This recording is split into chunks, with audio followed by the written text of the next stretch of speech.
et la présidente de l'association Femmes Numérique, chère Elisabeth Moreno. Je suis très heureuse d'être parmi vous aujourd'hui pour ouvrir cette journée d'assises nationales de la mixité dans les métiers et filières du numérique. Chaque organisation ici devrait soutenir une action qui déclenche des vocations. Chaque dirigeante et dirigeant qui est dans cette salle peut sponsoriser une femme. Qu'est-ce que ça coûte? On a 5 millions d'entreprises en France et nous devons construire un monde où les femmes ne sont plus une surprise dans la science, la tech ou l'IA, mais elles deviennent une évidence. Nous sommes en compagnie d'Elisabeth Moreno, qui par ailleurs est la marraine du fil rouge Femmes et Médias pour l'année 2026. Elisabeth, merci de nous recevoir. Nous avons été ravis d'entendre ce matin votre message d'introduction où vous parlez de tout ce que vous faites pour ces jeunes filles. Est-ce que vous pouvez nous en parler un petit peu plus ? D'abord, Christine, je vais commencer avant de parler de Femmes Numérique. Je vais parler de Fil Rouge et pourquoi j'ai accepté d'être la marraine. Je me souviens de ce jour où on se rencontre toutes les deux à Montpellier chez Dell. Je me souviens de la passion que vous avez mise à expliquer que l'un des grands sujets, l'un des grands défis des femmes, c'est la visibilité. Je sais toutes les ambitions que Fil Rouge a et je suis extrêmement fière de vous accompagner dans cette aventure et je vous félicite, vous et toute votre équipe, d'avoir mis ce beau projet en marche. Ensuite, qu'est-ce que nous faisons chez Femmes Numérique pour encourager les femmes à aller dans le numérique? D'abord, je voudrais dire que ça n'est pas neutre et c'est pas juste pour faire joli. Le numérique est en train littéralement de transformer le monde. Et je parle pas que de l'intelligence artificielle, je parle pas que des technologies, je parle pas que de la robotique.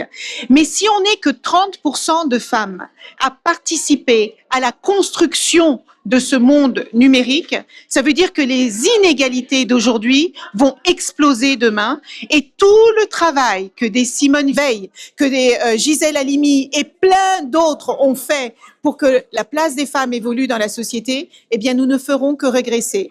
Et donc c'est une manière, de lutter contre ces inégalités galopantes, d'encourager les filles dès le plus jeune âge pour leur dire qu'il y avait une jeune fille de 14 ans dans la salle qui est vice-championne d'Europe de robotique. 14 ans. 14 ans. Vous vous rendez compte? Et donc, on a... a besoin de mettre en lumière les femmes qui réussissent, les femmes qui ont décidé d'aller vers ce secteur, qui n'ont pas peur d'y être rejetées parce que 70% d'hommes, 30% de femmes, c'est parfois difficile de trouver sa place. Et notre objectif, c'est de dire que c'est un travail collectif qui n'exclut pas les hommes. D'ailleurs, tous ceux qui ont envie de nous rejoindre pour rendre cette société plus juste sont les bienvenus. Donc, que ce soit les hommes, que ce soit les femmes, évidemment, que ce soit les jeunes et les moins jeunes, parce qu'il n'y a pas d'âge pour participer à rendre ce monde meilleur. Oui. Alors, on a un point commun, parce que pourquoi le fil rouge Femmes et Médias a été créé? Tout simplement parce que seuls 26% des femmes ont la parole dans les médias et ont de la visibilité également sur la place publique. Donc, c'est vrai que on est sur le même combat pour justement féminiser la prise de parole, la visibilité et vous, dans votre engagement également dans les femmes du numérique. Ben vous avez raison, Christine, de souligner que globalement, tous les postes de pouvoir ont moins de 30% de femmes. Que ce soit la politique, que ce soit l'économie, que ce soit les médias, la presse et la télévision, même sur les réseaux sociaux. Quand vous analysez les chiffres, ce sont les hommes qui mènent la danse.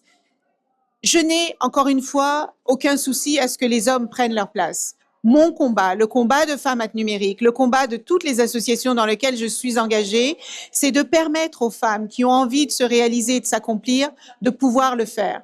Parce que quand vous ne voyez que des hommes à la télévision, quand vous ne voyez que des personnes qui sont totalement homogène. Vous avez l'impression que le monde est monochrome, alors qu'en fait, il ne l'est pas. Et ce qui rend le monde beau, ce qui nous donne envie d'aller à la rencontre de la différence, c'est justement de reconnaître ce qui nous rassemble plutôt que ce qui nous divise. Merci beaucoup. On se retrouve donc le 2 juillet à la salle des rencontres de Montpellier pour le gala du fil rouge Femmes et Médias. Et bien évidemment, vous serez parmi nous pour nous faire part de votre expertise. On a encore beaucoup de choses à se dire.